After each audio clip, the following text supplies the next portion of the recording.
Good morning, François. Good morning, everyone, and welcome to the 30th edition of DigiWorld Summit here at the Corum in Montpellier. We are about to experience 2 full days of surprises between plenary sessions and special summits in the afternoon.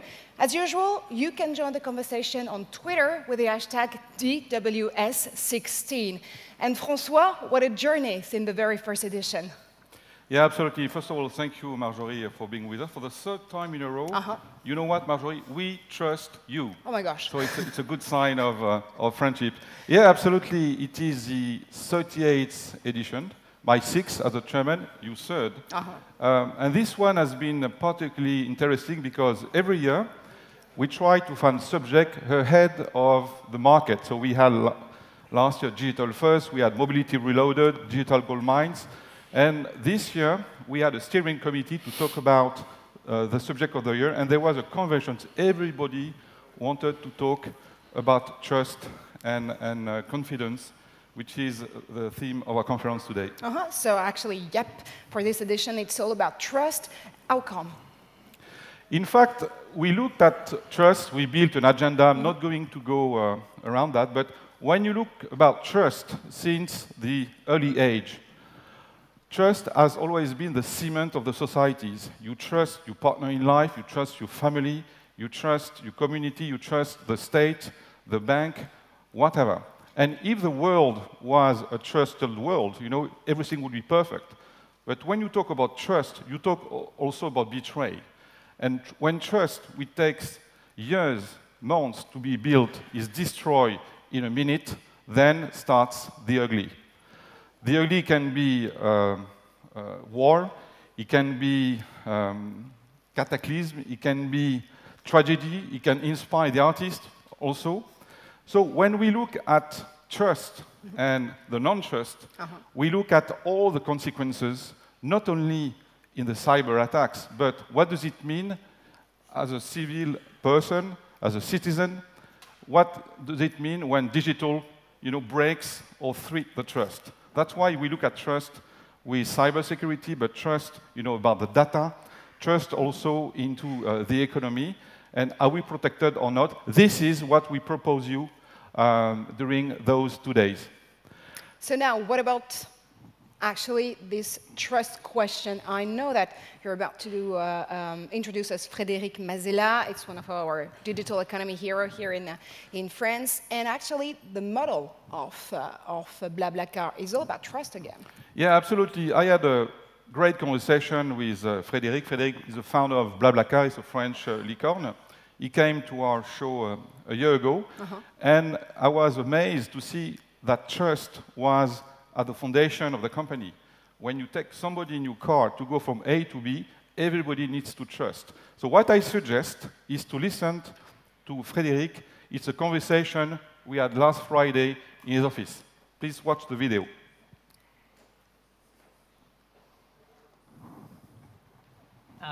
Actually, trust is very important for us because anytime you want to do a carpooling, you want to know with whom you'll be ride-sharing, and so you want to know who it is, and trust is what comes first to your mind. So we have built over the years tools in order to help you get information about the people you'll be traveling with, and this is what enables the community to really work and grow.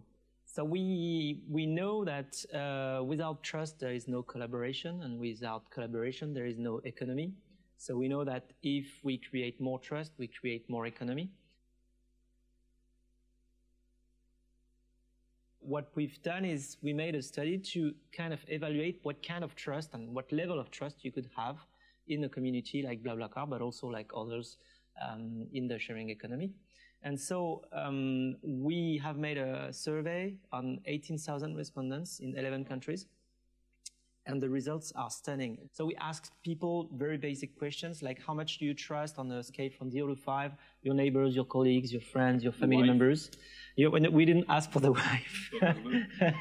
And then we got the results. So we ranked 4 or 5 out of 5 as being a very high level of trust. And the results are that people will trust a very high level of trust, 4 or 5 out of 5, a social media contact at 16%. Your neighbors will be at 42% of people who say 4 or 5 out of 5, the level of trust. Your colleagues, 58%. Your friends, 92%, and your family members, 94%. And then we asked our members how much you trust another member of the BlaBlaCar community with a full profile. And the results are stunning because we got 88% of the respondents who said that they give a level of trust 4 or 5 out of 5 to another member of BlaBlaCar with a full profile. And the difference between the connections between BlaBlaCar members and all the other types of people like neighbors, colleagues, friends, family members is that they've never met. And it's the only ones in this list who are able to have such a high level of trust without having met in the past. So it's really stunning because it's the first time in history that we're able to create such a high level of trust between people who have never met. And it's a new energy for the next generation, I believe, because with this new trust, we're able to create new collaboration. So BlaBlaCar is really a new type of collaboration, people sharing their cars and traveling together. And with this new collaboration, we're able to create a new economy because there is no economy without collaboration, no collaboration without trust. You know, the cost of ownership is extremely high for a car. It's 5,000 or 6,000 euros a year in European countries. And so when you multiply by the number of cars, if you take a country like France, for example, in France, there are 32 million private vehicles plus 6 million vehicles for like transporting, so utilitarians. So it's 38 million vehicles. You multiply 38 million by 5,000 or 6,000 euros a year. That's more than 200 billion euros per year. So it's 10% of France's GDP. So 200 billion euros a year are spent in our cars. And then when you look at the usage, you cry because we use our cars very little. They are parked more than 95% of the time. They are in traffic jams 0.5% of the time. They are trying to find a place to park 0.8% of the time. And actually, it's around 3% only of the time where the cars are used to go from point A to point B, which is what we built them for. And when they go from A to B, 3 times out of 4, you have only the driver on board, so you have 3 seats available. So we are using a quarter of 3% of a resource that's costing us 10% of GDP. That's the usage we do of our cars, but thanks to new technologies, especially thanks to the sharing of the usage and the connectivity and the search engine and the databases that we have now, we're able to optimize the usage of cars, and this is really the future of how we'll be using our cars. We have a community of almost 40 million members now, and it's growing super fast. So this already keeps us very busy, you know, at the company, and we are growing all the markets we're in. And for any other evolution, I'll make a classic answer of anyone in the industry. Just stay tuned. Great talk with Frédéric indeed. Now, can we trust IDATE when it comes to its activities? Yes, Marjorie. By the way, we couldn't find a better example to summarize what is digital trust economy, and it's amazing to see how somebody out of nowhere create a fabulous business with trust. So yes, you can trust IDATE. You know, IDATE has been created in 1977 by France Télécom and the government. IDATE has changed, of course, and I'm not going to bother you too much, but we do 3 things. We do studies, we do consulting, and we do also a lot of events. We're not an event company, but for those who are in Paris, we've launched a series of 3 events this year in Paris, London, and Brussels with lots of famous figures you can see. It was a success. The last one in Salvagram, we had more people than the débat de la primaire, by the way, because people were sitting outside, so it was a great success. We do a lot of events. We do 33 breakfasts per year. We do 60 publications. We do those big events, of course, Digital Summit. And we have those research programs, collaborative research programs, which have a lot of success. We have 3 this year. My last slide will be for our members. You remember last year I was teasing Yves GASSOT with a magic number of 50 members. Now we have 66. So either we've overachieved, either I didn't set the goal high enough, which I believe either the latter one, knowing my business sense, Where I'm very happy also, when you look at downside, it's the associate members. So we have now 9 startups or scale-up part of the journey. In fact, 10, because yesterday evening at the bar we signed a new one called Greenwich Partners, investing in solar energy. So you signed contract at the bar. Yeah. That's an information. I hate going to bars, but sometimes, you know, people get contracts signed. Great you discussion. can trust people, you know, at the bar. So, absolutely. Well, after 11 o'clock, I'm not sure, but at least before, it was before. This is it for me. Now I would like to welcome on the stage the CEO of IDATE. It is his 37th edition of this. So, yes, we can trust Yves. Yves? Good morning, Marjorie. Good morning, François. Good morning, everybody. Hi, Yves. So now I know that you're a DigiWorld Summit veteran, if you may. Well, actually, yes, of I'm course. An old man, yeah. That's not what I meant, actually, but still, the buzzword of the 2 upcoming days is definitely trust.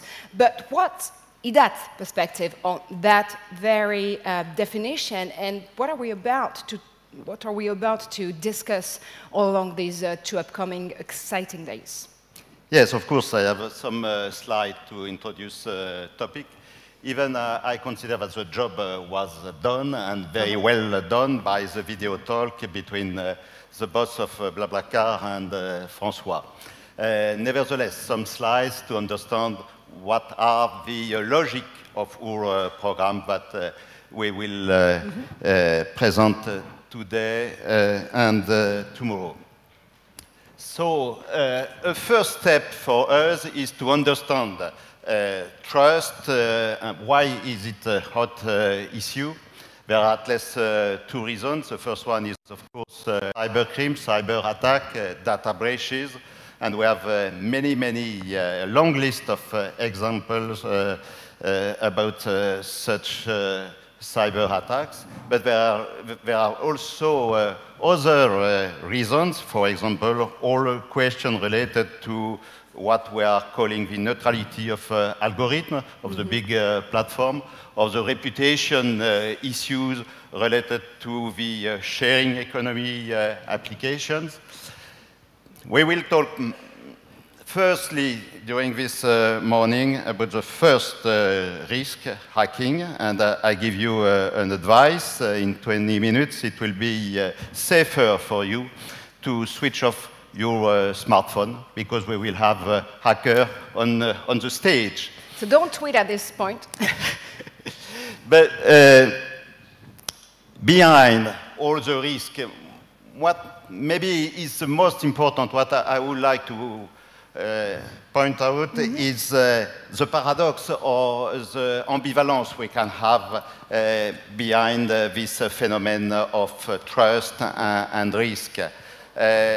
If we are looking at the corporate side, yes, they are investing a lot of money. I saw last week in the Financial Times that a company, a big bank like JP Morgan Chase, will have invested more than $600 million of dollars during the year.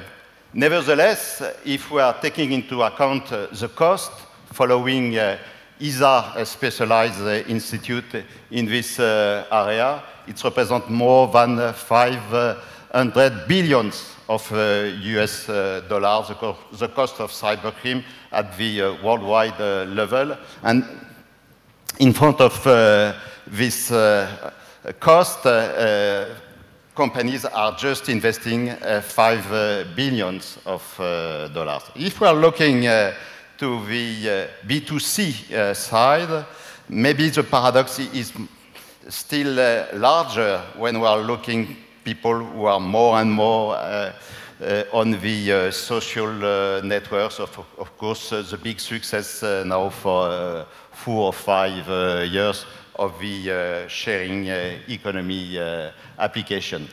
Let's move on to the future, actually, of trust. What about tomorrow? Yeah, tomorrow we will also talk about what may be the future. And of course, we can imagine that the risk will grow up if we are taking into account all the risks related to the IoT or connected car. Everybody has seen during the last year, at least 2 times, hacker presenting demonstration of taking control of connected cars. We can also imagine all the risks related to the DNA data, mixed between DNA data and personal information. If you have in mind the issue for the medical insurance and the risk of discrimination, and so on. Nevertheless, I will say, me too, don't be afraid.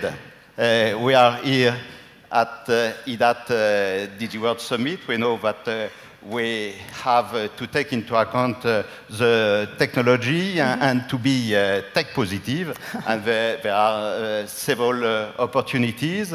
You will see them. The first one is all the key technology, key enabler, for example, to have a better capacity in terms of identification, authentication. So you will have a presentation on this topic. A second understanding of the opportunity is to talk about the value chain and the role you can have in the value chain to be the trusted third party. It's particularly true, you know, for the telco, which consider that they may be in the new digital ecosystem the trusted third party. And we cannot avoid also the buzzword of blockchain. It's the ultimate step, maybe, to avoid any platforms, any intermediation, to be in situation to, we will say in French, uberiser Uber, if we are following the most extreme libertarian understanding and approach of the blockchain, and blockchain will be discussed tomorrow morning, and also this afternoon in a special forum devoted to fintech. It's all about transparency and trust, but actually I'm quite surprised you haven't talked already about regulation, because it's supposed to be one of the hottest topic here at DigiWorld Summit. What about regulating trust? Yeah, or we the cannot, way you can find trust in regulation? We cannot avoid, and it will be your first step, the importance of regulation. We are in a context very intensive in this domain. As you may know, we have now a new transatlantic agreement, Privacy Shield, which will substitute to the Safe Harbor Agreement. Of course, we have to wait what will be the impact of the new Trump administration on this agreement. And another element of the context is the new regulation that we will have in this domain for the 29 members of the European Union. It will be in May 2018. I will remember you also the start of the review for the telecommunication framework in Europe, and an important point of debate is the asymmetry of regulation between the telco and OTT, and particularly on the privacy and security issue. At the same time, it's really a very complex job to regulate, because you have to find the right balance between ex post or ex ante regulation, and also between security and privacy, or competition and innovation. Thank you very much. Now, place to the conference. I hope that it will be a very good issue of our DigiWorld Summit. Enjoy the show now. Thank you so much, Yves. And actually, you can grab a seat, because we're about to start with the very first segment. Thank you so much.